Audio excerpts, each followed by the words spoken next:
¿Cuánto le dan un aplauso fuerte a Jesús? Aleluya. Marcos capítulo 14, verso 3. Habla posiblemente, aunque ustedes ven que en los versos anteriores dice que 2 días antes de la Pascua, prácticamente esto es una especie de paréntesis, porque esta historia parece ser que ocurrió el sábado antes del domingo de Ramos. El día 14 del mes de Nisan, que era el día de la Pascua, cayó ese día, ese año 30 de la era cristiana, jueves. Por lo tanto, el día 10 era domingo, fue el día en que Jesús entró a Jerusalén. ¿Qué se realizaba el día 10? Se escogía el cordero de Pascua. Debía ser un cordero perfecto, no debía tener defectos, debía ser perfecto. Ese domingo Jesús fue escogido como el cordero que iba a ser el cordero pascual de ese año 30. Pero el sábado anterior, posiblemente en la tarde, se celebra una cena en honor a Jesús. En honor a Jesús. Posiblemente se estaba celebrando porque Jesús había resucitado a Lázaro y en gratitud le prepararon una cena. Una cena. Se dice que era en casa de Simón el leproso. Algunos piensan que este hombre había sido leproso, pero que había sido sanado por el poder milagroso de Cristo, y por eso ellos lo invitaron a cenar. Son conjeturas que podemos inferir rápidamente. Un hombre que era leproso, Simón el leproso, pero que estaba ahí con ellos, significa que ya no tenía lepra. Estaba Lázaro, que había sido resucitado. Por lo menos 15 hombres podemos certificar o asegurar de que estaba en este lugar. Los 12 apóstoles, Simón el leproso y Lázaro. Son ahí 14. Y Cristo, claro está, son 15. Sin contar las mujeres que servían.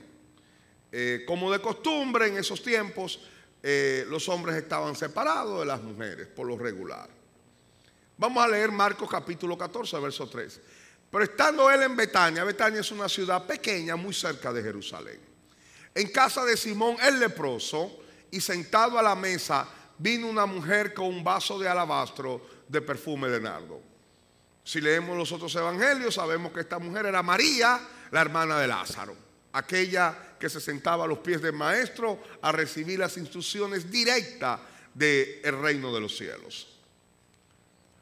Puro, de mucho precio, y quebrando, diga conmigo, quebró el vaso de alabastro, se lo derramó sobre su cabeza. Y hubo algunos que se enojaron dentro de sí y dijeron: ¿para qué se ha hecho este desperdicio de perfume? Porque podría haberse vendido por más de 300 denarios y haberse dado a los pobres, y murmuraban contra ella. Pero Jesús dijo: dejadla, ¿por qué la molestáis? Buena obra me ha hecho.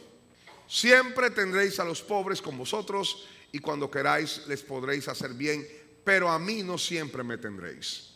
Está hecho lo que podía, porque se ha anticipado a ungir mi cuerpo para la sepultura. De cierto os digo que donde quiera, y hoy se está cumpliendo esa palabra, que se predique este evangelio en todo el mundo, también se contará lo que ésta ha hecho para memoria de ella. Amén. Miren, amados, Jesús estaba en Betania. Esta mujer se acerca y derrama un perfume de nardo puro que costaba 300 denarios. Un denario era el salario de un día de un soldado romano. Y los apóstoles, después en otros evangelios, dicen que quien inicia la crítica es Judas Iscariote, y parece ser que él convence, influencia a los otros discípulos, y ellos lo secundaron. Ellos dijeron: ¿qué desperdicio? Este perfume debió haberse vendido y darlo a los pobres.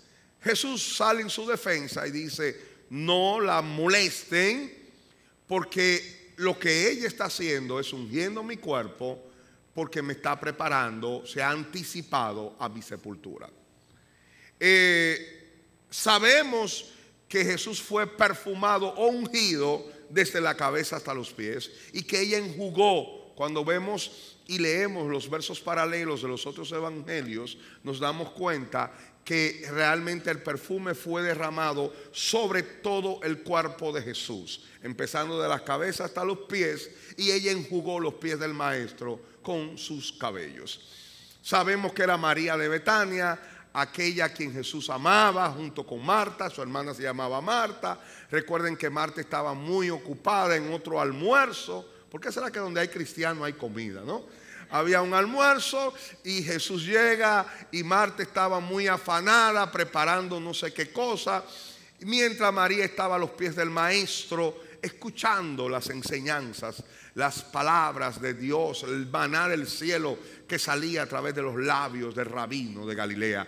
Y dice que su hermana dijo: Señor, no tiene cuidado, mi hermana no me ayuda en todos estos quehaceres, en todos estos afanes. Y Jesús le dijo: Marta, Marta, afanada estás, pero María ha escogido la mejor parte y no le será quitada. A los pies del maestro no hay un lugar más alto que a los pies de Jesús. Ella escogió la mejor parte. Fue ante la muerte de su hermano Lázaro que primero sale Marta, pero al final sale María, y diciéndole prácticamente las mismas palabras de Marta cuando le dije: Señor, si tú hubieses venido cuando te mandamos a llamar, mi hermano no hubiese muerto. Fue en este momento donde Jesús se compungió, y fue en este momento donde Jesús lloró. Las palabras de María, podemos percibir una relación muy íntima entre María y Jesús, mucho más quizás que entre Marta y el mismo maestro. Podemos ver que ella escuchaba al maestro. Sabía María al momento de ungir al maestro que estaba derramando el perfume, anticipando a la sepultura.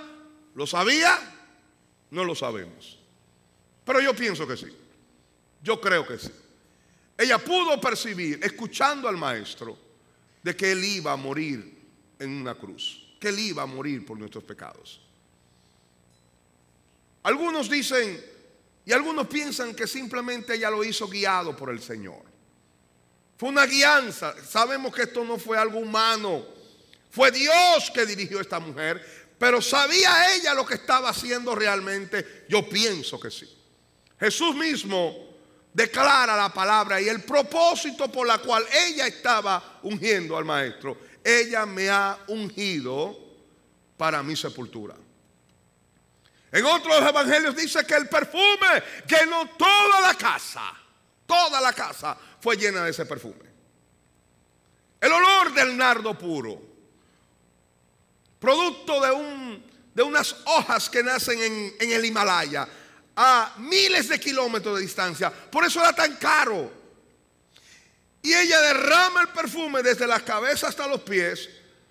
Ella no toma el frasco de alabastro y lo derrama sobre Jesús, sino que ella toma el frasco, lo quiebra y lo derrama completamente sobre Cristo. No fue que ella tomó y lo echó, fue que ella lo quebró. ¿Cómo lo hizo? No tengo ni la menor idea. Pero de que lo hizo, lo hizo. Quebró el frasco de alabastro y lo derramó sobre Cristo.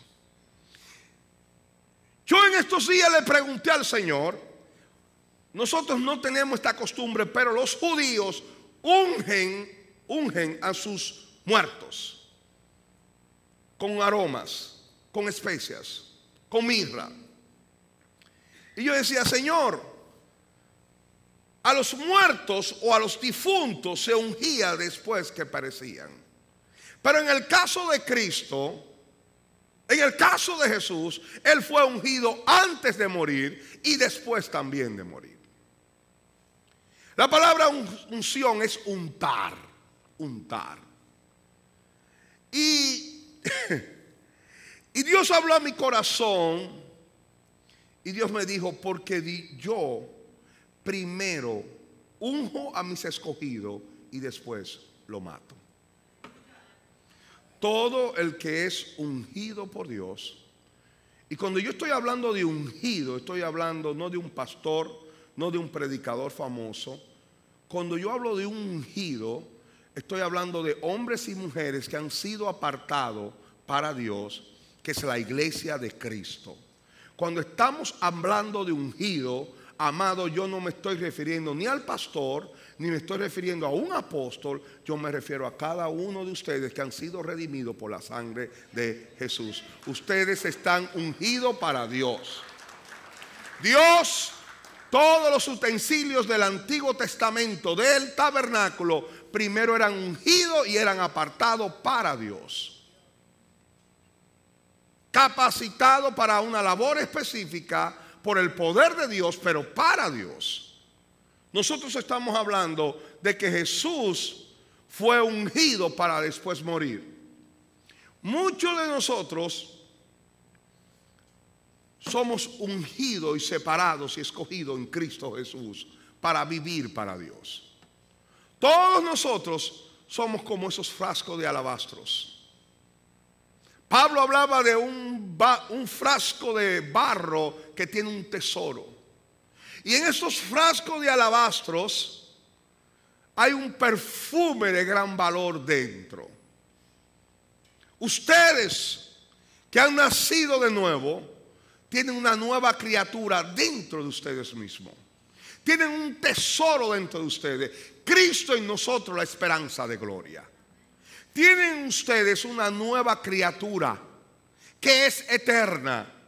El hombre nuevo, Cristo en nosotros, el nuevo ser, el hombre espiritual, como lo quiera llamar, que está dentro de nosotros y que tiene la forma de Jesús y posee el ADN de Cristo, pero dice que tenemos la naturaleza de Dios. En otras palabras, ese hombre nuevo que está en mí, esa parte espiritual que habita en cada uno de ustedes, está continuamente inclinado, formado para ser una réplica exacta de Jesús. Así como nosotros corporalmente somos hijos de Abraham, y como hijos de Abraham heredamos y tenemos la forma de Abraham, también nosotros que somos hijos del segundo Adán, que es Cristo, tenemos la manera de Jesús. Y estamos destinados a ser réplicas de Cristo. Pues la palabra de Dios dice que fuimos predestinados, escogidos, llamados desde antes de la fundación del mundo. ¿Para qué? Para ser hechos conforme a la imagen de su Hijo. No hay mayor privilegio para un ser humano que parecerse a Jesús. Tenemos este tesoro acá. Tenemos este tesoro dentro de estos frascos. Y ese tesoro que está dentro de nosotros tiene la imagen de Jesús. Hay dones, hay poder, hay una imagen de Cristo en nosotros. El mundo está esperando la manifestación gloriosa de los hijos de Dios. Es más, la creación misma está sujeta a vanidad. Como mujer que tiene dolores de parto y se espera ansiosamente el nacimiento del niño, el mundo espera que se manifieste lo que hay dentro de nosotros. Tenemos externamente una naturaleza carnal con la cual pecamos, fallamos, caemos, mentimos muchas veces. Algunos mienten, otros tenemos otros defectos. Tenemos defectos que son producto de nuestra naturaleza carnal. Pero esa naturaleza carnal es el hombre externo. Pero hay un hombre interno dentro de ti que está en lucha constante contra el hombre externo, valga la redundancia. Y dice que Pablo decía en Gálatas, lo decía de esta manera, que hay una lucha entre el espíritu y la carne. Y ambos están combatiendo dentro de ti para que tú hagas lo que ellos quieren que tú hagas.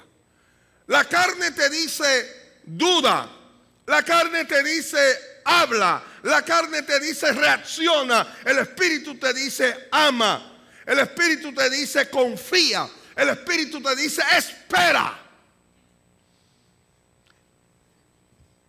Y tú que eres una decisión, están en medio de los dos. Si te alías a la carne, él es un cristiano carnal. Pero si estás al lado del Espíritu, eres maduro y eres espiritual. Hay una batalla dentro de nosotros. Pablo dice en el libro de 2 de Corintios, capítulo 4, verso 7. Pero tenemos este tesoro en vasos para que la excelencia del poder sea de Dios y no de nosotros. ¿Cuánto vale un barro? Prácticamente nada. ¿Qué es un barro? Lodo y agua. Pero ¿cuánto vale un tesoro? Vale mucho.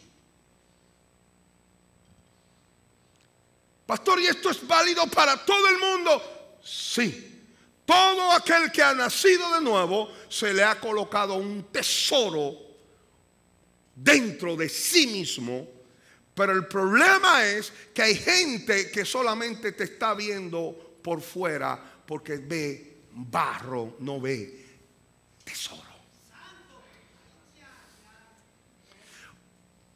Recuerda la historia cuando el Señor le dijo a Pedro: Pedro, los hijos no tienen que pagar impuestos para que ellos no sean perturbados. Ve al mar de Galilea, toma un pescado y mete el dedo y saca un tesoro, saca los 2 dracmas. Un tesoro dentro de la boca de un pez.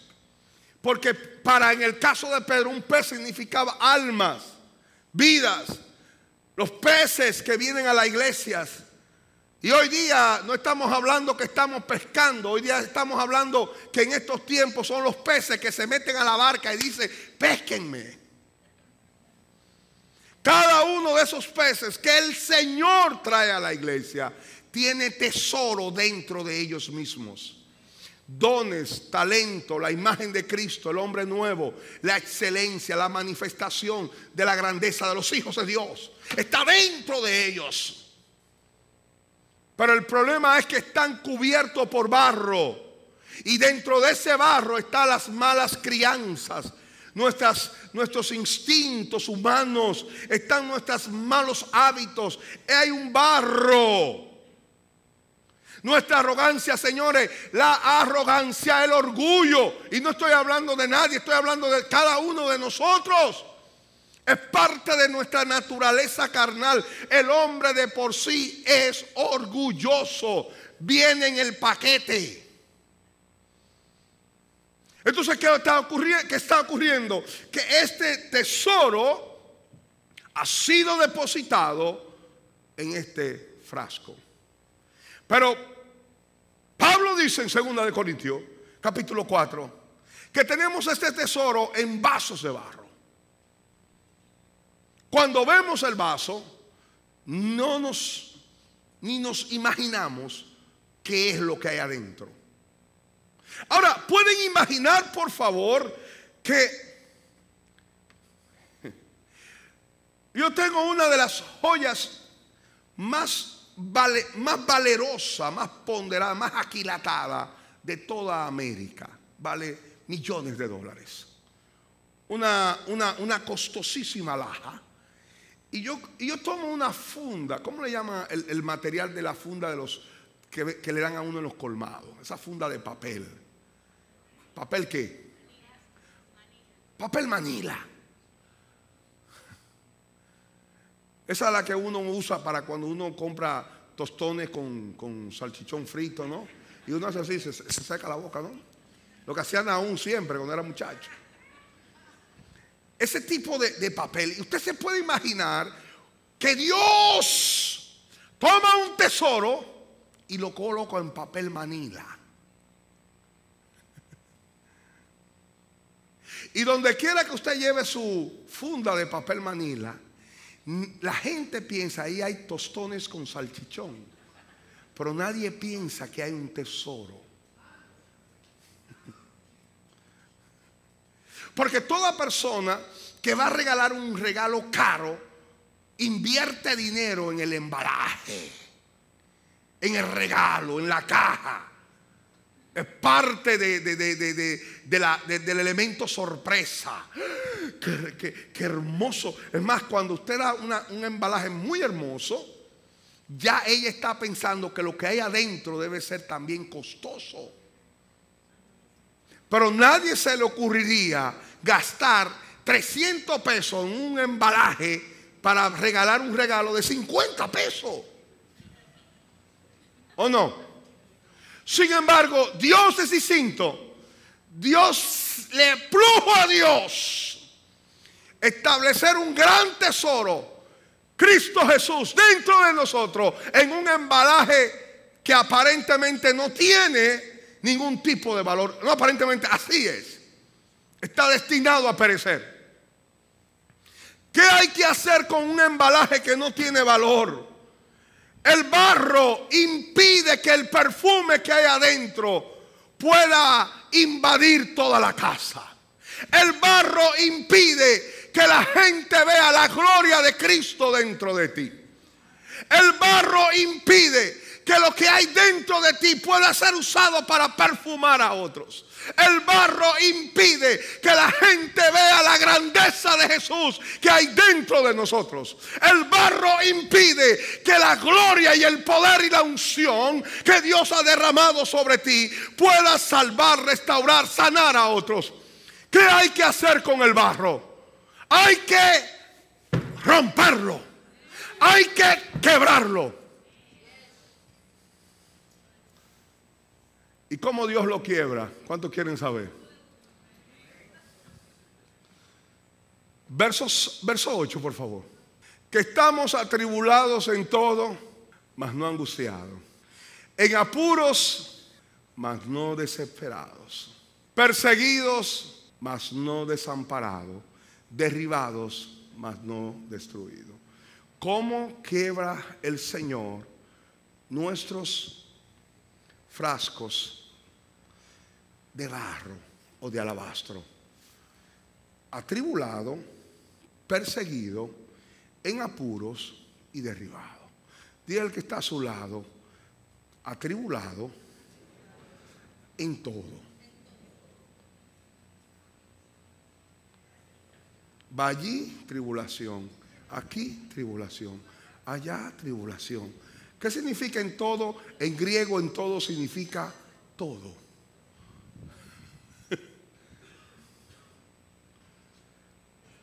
En el empleo, tribulación. En la casa, tribulación. En la iglesia, tribulación. En la familia, tribulación. En apuros. Señor, no sé lo que voy a hacer mañana. No sé cómo voy a pagar mañana. Oh, bendito Dios. Perseguido, acusado falsamente. Señalado, juzgado, condenado. En apuros. Derribado.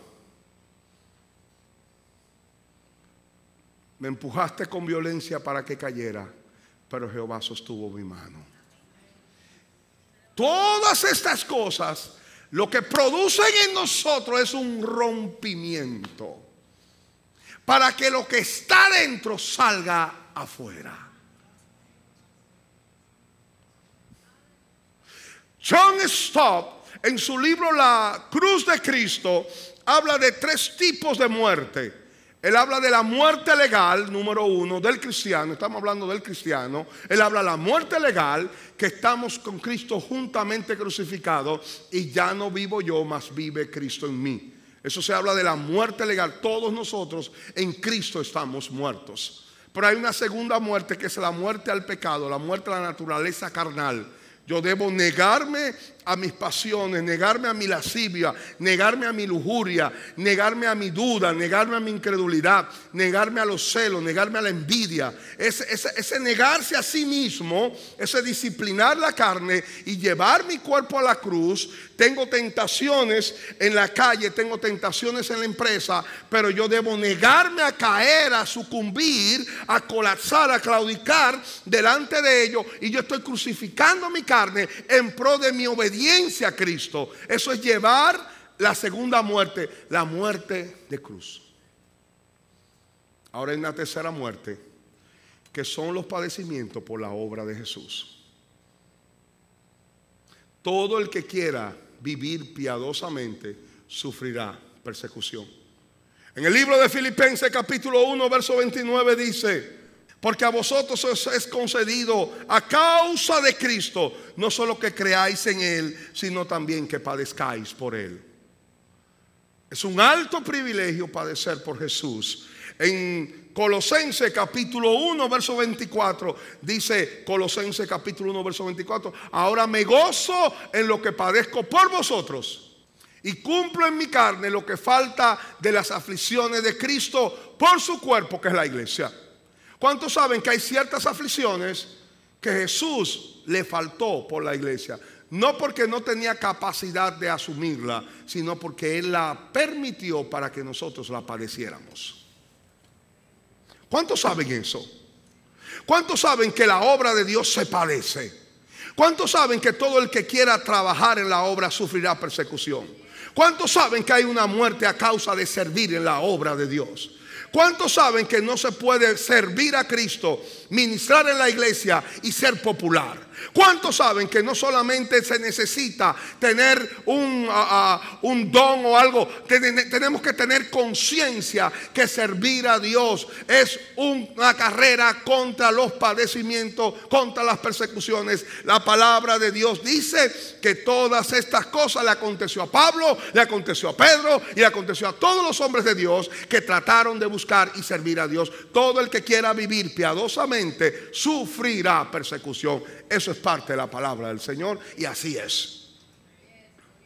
Hay una muerte que es la muerte por causa de Cristo en nuestras vidas, por causa del servicio a Jesús, por causa del servicio a los santos, por causa del servicio a los demás, por causa de la salvación de otros, porque el enemigo Satanás se opone y Dios permite que se oponga. ¿Cómo? Sí, Dios permite que Satanás se oponga a nuestras vidas y Dios permite que eso ocurra, pues Dios tiene un propósito detrás de todo propósito de las tinieblas. ¿Y cuál es el propósito de Dios? Quebrarnos, quebrar nuestro orgullo para que el perfume que hay dentro de ti sea de salvación, de bendición para otros.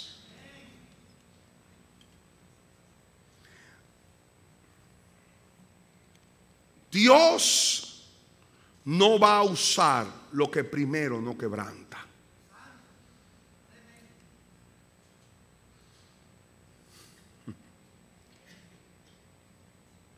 ¿Por qué?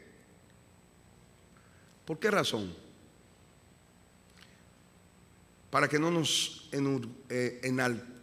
enorgullezcamos cuando somos usados. No hay nada peor que alguien ungido que no haya sido quebrantado. Todo hombre y toda mujer de Dios, sea que predique, sea que sirva, sea que ore, lo que sea, cuando hablo de ungido hablo de todos, tiene que ser quebrantado, porque si no se llenará de orgullo y de altivez. Pastor, ¿y por qué usted dice eso? Porque el mismo Pablo dijo que la grandeza, para que la grandeza de la revelación, que Él ascendió al tercer cielo y allí le fueron reveladas palabras que no le es permitido decir a ningún hombre, y que para que la grandeza de la revelación de Dios que había llegado a su vida no lo enalteciera, Dios le permitió un aguijón en su carne que lo abofeteara, para que Él sea humillado y para que el orgullo y la altivez no afecte su corazón. Parece increíble, contraproducente, que un ministro de Dios, que un apóstol como Pablo tenga un demonio que lo perturbe. Parece muy difícil entender, pero Dios lo permitió. Dios prefiere a un ministro perturbado por un espíritu, quizá enfermo. Algunos piensan que era una enfermedad. No es que Pablo era poseído por un demonio, no. Era perturbado por una enfermedad. Dios prefiere a un Pablo perturbado por un aguijón que un Pablo orgulloso. Aquí estamos hablando de que Dios tiene que quebrantarnos y que para que el perfume pueda fluir y bendecir a otros tenemos que ser quebrantados, amado. ¿Por qué estoy hablando esto? Para que tengan ánimo, porque lo mejor está por venir. ¿Por qué estoy hablando esto? Para que tú sepas que todo lo que Dios está permitiendo tiene un propósito. ¿Por qué estoy hablando esto? Para que levanten las manos caídas y las rodillas endebles. ¿Por qué estoy hablando esto? Para que sepan que tu prueba tiene fecha de expiración, pero que tu gloria es eterna. ¿Para qué estoy hablando esto? Para que no solamente entienda que a Dios se le glorifica, no solamente levantando las manos. Es fácil glorificar a Dios en una iglesia. Es fácil venir aquí en un culto precioso donde hay tantos cantores que con melodiosas voces, buenos músicos. Porque si yo canto sí es difícil, pero cuando canta Jerusalén o cualquiera de ellos, es fácil adorar a Dios. Es fácil adorar a Dios aquí donde tenemos aire acondicionado, donde tenemos silla acolchada, donde estamos cómodos, una temperatura súper agradable. Es fácil agradar a Dios. Pero hay que, si Dios te está diciendo hoy, yo quiero que tú me adores con tu sufrimiento. Yo quiero quebrantarte porque yo necesito hacer una obra. Y dice la palabra del Señor que cuando los apóstoles fueron latigados y fueron lacerados por los látigos de los opositores, ellos salieron gozosos porque habían sido escogidos como dignos de padecer por causa del nombre. ¿Y qué si el Señor quiere que glorifiquemos su vida a través de los procesos? ¿Y qué si Dios quiere que nos parezcamos a Cristo? No solamente en su imagen, sino en su trayectoria. ¿Y qué? Dice la palabra en 2 de Corintios, capítulo 4, verso 9. Perseguidos, mas no desamparados. Derribados, pero no destruidos. Llevando en el cuerpo siempre por todas partes la muerte de Jesús, para que también la vida de Jesús se manifieste en nuestros cuerpos. Si buscamos, ¿por qué Pablo decía que estábamos desamparados? Que él estaba desamparado, desamparado, no perseguido, pero no desamparado, en apuro, pero no en angustia. Todos esos tipos de cosas. ¿Por qué Pablo decía esto? Quiero que busquemos, por favor, 2 de Corintios, capítulo 11. Verso 24. Sí, no estaba entre los versos, yo lo sé. Ahora están pensando, pastor, pero usted no lo puso. Pero quiero decir, quizás algunos de ustedes dicen, pastor, ¿y qué era lo que Pablo estaba padeciendo? ¿Cuántos se están preguntando esto? Amén. Dice Pablo, de los judíos, 5 veces he recibido 40 azotes menos 1. 3 veces he sido azotado con varas. 1 vez apedreado. 3 veces he padecido naufragio. 1 noche y 1 día he estado como náufrago en alta mar. En caminos muchas veces de peligro, en ríos, peligros de ladrones, peligros de los de mi nación, peligros de los gentiles, peligros en la ciudad, peligros en el desierto, peligros en el mar, peligros entre falsos hermanos. En trabajo y en fatiga, en mucho desvelo, en hambre, sed, en muchos ayunos, en frío y en desnudez. Además de otras cosas, lo que sobre mí se agolpa cada día, la preocupación por todas las iglesias. Esta era la tribulación de Pablo. Ese es el currículum de la tribulación de Pablo. Ahora, les digo algo. ¿Saben ustedes cuándo fue escrito este libro?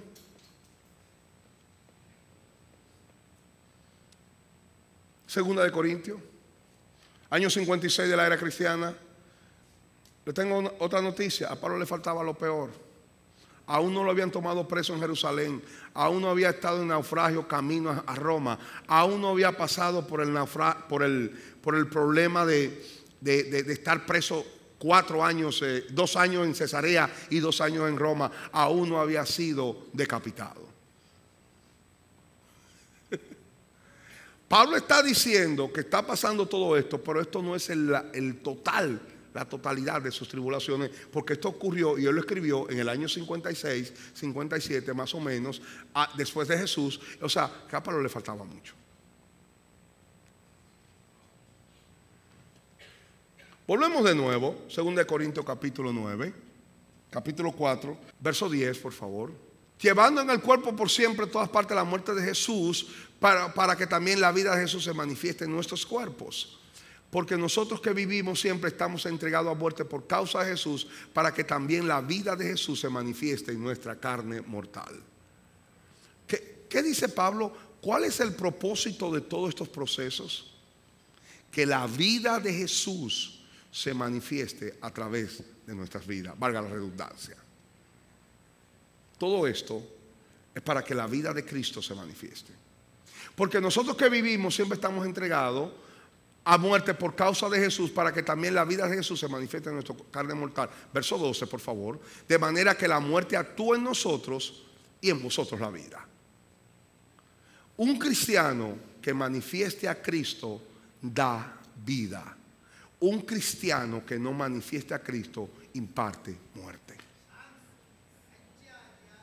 Cuando manifestamos a Jesús, impartimos. ¿Qué impartimos? ¿Cómo es? Pero teniendo el mismo espíritu de fe, conforme a lo que está escrito, creí, por lo cual hablé. Nosotros también creemos, por lo cual también hablamos. Sabiendo que el que resucitó al Señor Jesús, a nosotros también nos resucitará con Jesús y nos presentará juntamente con vosotros. Porque todas estas cosas padecemos por amor a vosotros, para que abundando la gracia por medio de muchos, la acción de gracia sobreabunde para la gloria de Dios. Pablo dice: en mí actúa la muerte, pero en ustedes, Corinto, actúa la vida. Cuando un hombre de Dios, cuando una persona da un consuelo a otras vidas, ¿qué costo de sufrimiento, de vida, de sacrificio tuvo que experimentar esa persona para impartir una palabra de Dios?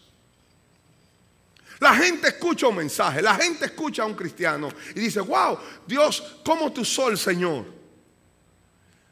Esas palabras de consuelo que me dice, esa palabra de aliento, restauraste mi vida. Pero la persona no se imagina cuál fue el nivel de sufrimiento y de proceso que tuvo que padecer ese instrumento para que la persona fuese restaurada. No sabe, no piensa. ¡Wow, qué palabra! Pero ese ¡wow, qué palabra! ¿Qué cuesta? La gente dice: la salvación es gratis. Yo digo: no es gratis, no es gratis. Es gratis para nosotros, pero le costó muy caro a Jesús. Porque es lo mismo que usted me invite a comer y yo diga: ay, qué bueno, comida gratis. Para usted, pastor, pero a mí la cuenta es cara. Tú recibes por gracia una palabra de Dios. Yo recibí por gracia, a través de mis pastores, a través de las personas que me formaron, por pura gracia, la palabra que me forjaron como cristiano. Pero ¿cuál es el costo que ellos tuvieron que padecer? ¿Cuáles fueron los procesos que ellos tuvieron que experimentar en su vida para que hoy yo fuese formado y recibiese esos beneficios? Es como el hijo que nace en una casa y cuando nace tiene una cuna cómoda, una habitación hermosa, un lugar bien calientico, toda la comida, lo tiene todo. Pero ¿cuál es el costo de todo eso que son necesarios, todos esos elementos necesarios para la alimentación y el desarrollo de ese hijo? ¿Cuál es el costo del padre? Y Pablo está diciendo: por amor a vosotros yo estoy pasando estas cosas. ¿Por qué? Porque en mí actúa la muerte, pero en ustedes la vida. Cuando habla de muerte, no habla de muerte espiritual. Está hablando de los procesos de Dios y está hablando de los sufrimientos a causa de la obra de Cristo Jesús. ¿Cuántos quieren ser usados por Dios en esta noche, en esta mañana? Levántenme la mano, por favor. Sabes que serás quebrantado. Pero yo no se estoy diciendo para que se pongan tristes, sino para que se gocen. Porque la gloria que viene es mayor que el sufrimiento que padecemos. Vale la pena padecer por Cristo. Vale la pena todas estas cosas, porque más grande y más son los que están con nosotros que los que están en nuestra contra. Aleluya. Por tanto, diga conmigo, no desmayamos. Antes, aunque nuestro hombre exterior se va desgastando. La gente siempre que hablamos del hombre exterior que se va desgastando, está pensando en el cuerpo. Ay, que yo estoy más viejo, si yo estoy más gorda, yo estoy más gordo, tengo unas canas. No, Pablo no se está refiriendo a ese cuerpo. Pablo se está refiriendo a que en la medida en que tú entras en el proceso, el hombre que sale del proceso no es el mismo que entró. Te tengo una noticia. Te tengo una muy buena noticia. El gran beneficio de los procesos y los quebrantamientos de Dios es que cuando tú entras eres uno, pero cuando sales eres otro. Hay más gloria en ti, hay más unción en ti, hay más manifestación de los atributos de Cristo en ti, hay mayor manifestación del poder de Dios en tu vida. Porque cada proceso que Dios está permitiendo, cada desierto, cada quebrantamiento, cada tribulación, cada momento de apuro, de ansiedad que Dios está permitiendo en tu vida, tiene como propósito desgastar lo externo para que lo interno salga.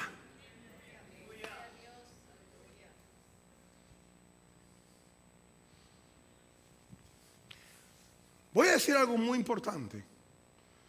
No es lo mismo. Yo no toco piano, pero no es lo mismo aquel que toca. Yo lo percibo, pero quien puede tocar de manera magistral puede tener habilidades, pero no es lo mismo cuando el que toca es quebrantado por Dios.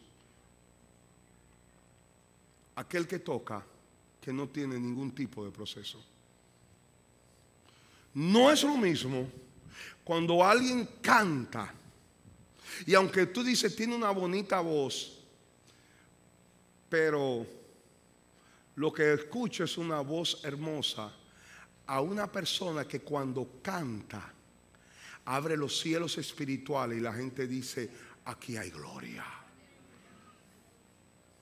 No es lo mismo cuando usted escucha un mensaje de un predicador y tú dices, wow, cuánto sabe, cuánto ha estudiado, pero no hay unción.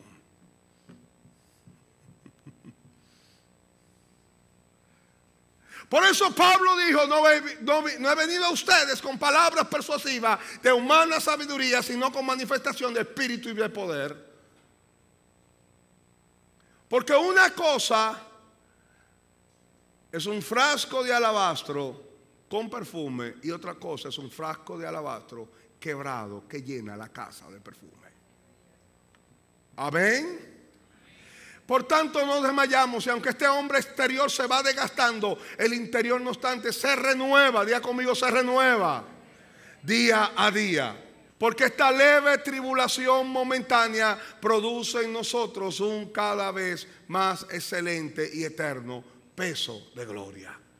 La tribulación es momentánea, diga conmigo, es momentánea y es leve, es pasajera, pero la gloria es eterna y es pesada.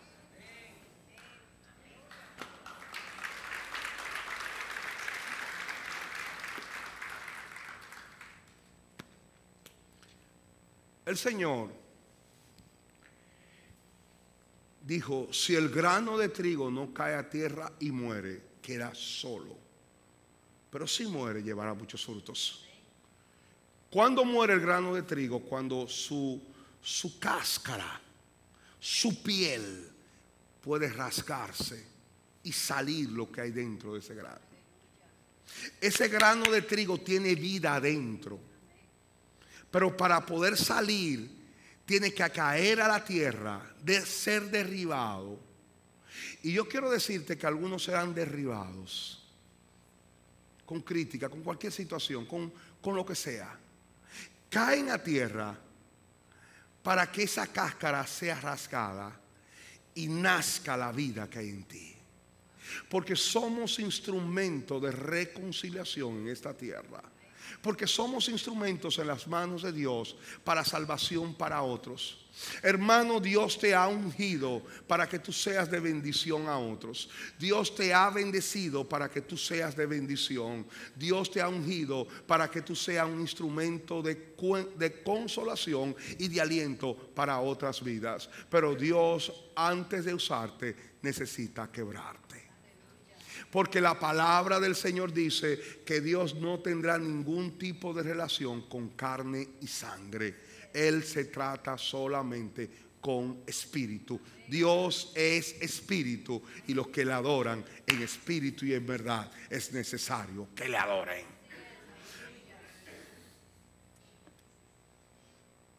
Pongámonos en pie, amado.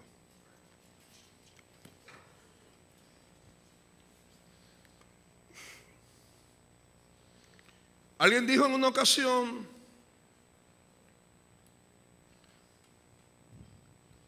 no critique mi cosecha si no he estado en mi siembra.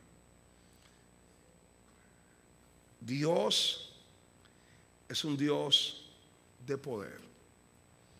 Dios es un Dios de grandeza.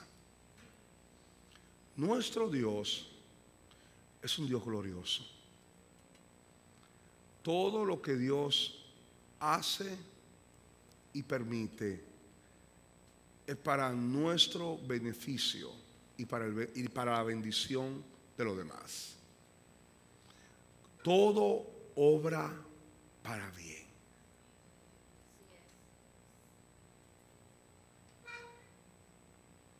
Pastor, pero me despidieron. Pastor, pasó esto. Pastor, pasó aquello. Pastor, pasó esto. No te preocupes. Ocúpate, pero no te preocupes. No es malo ocuparse. Lo incorrecto es preocuparse. Ten paz, pues nuestro Redentor vive. Su gloria es eterna. Nuestro Señor fue a la cruz. Él padeció para que hoy nosotros tuviéramos vida. Si Cristo no padece, tú y yo estuviésemos muertos en delito y en pecado. En último análisis, si somos imitadores de Cristo, es necesario que también nosotros padezcamos para que otros tengan vida.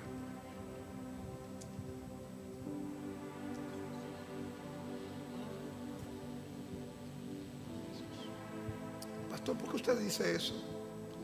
¿Sabe la gente que han pasado por crisis en su matrimonio? Conozco una pareja bonita que tuvo un momento difícil en su matrimonio.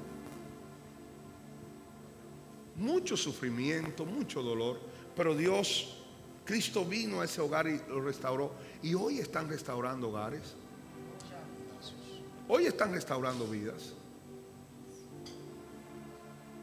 ¿Qué costo? No es lo mismo yo decirle a un drogadicto: Cristo te puede liberar. Y yo digo: ajá. ¿Y usted qué hierba usted ha fumado, pastor? Yo: ninguna. Yo nunca he fumado. Soy cristiano desde los 12 años. Y él pensará: ¿con qué propiedad me habla este señor a mí?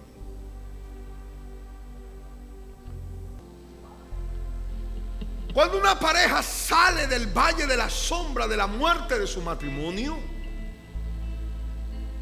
cuando una persona sale de una crisis económica agobiante, por años estuvo sumido en deudas y situaciones, y Dios lo sacó del lodo cenagoso y del pozo de la desesperación, entonces tiene autoridad para decirle a alguna persona o a todo aquel que le encuentre: mira, hay solución, hay salvación en el poderoso nombre de Jesús. Hay poder. En Él se activó la muerte, pero en aquellos la vida. Yo sé que parecen interminables a veces los quebrantamientos. ¿Sabe cuál es la palabra más común cuando oramos, cuando estamos en quebrantamiento?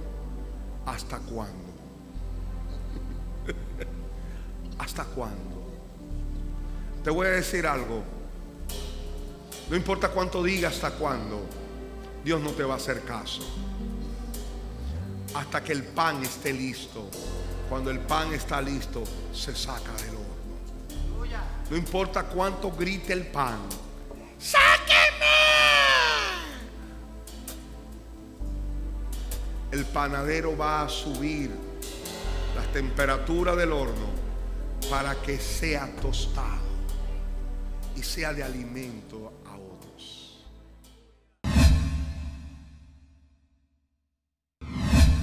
Yo soy un triunfador, hoy puedo declarar que soy un triunfador en Cristo.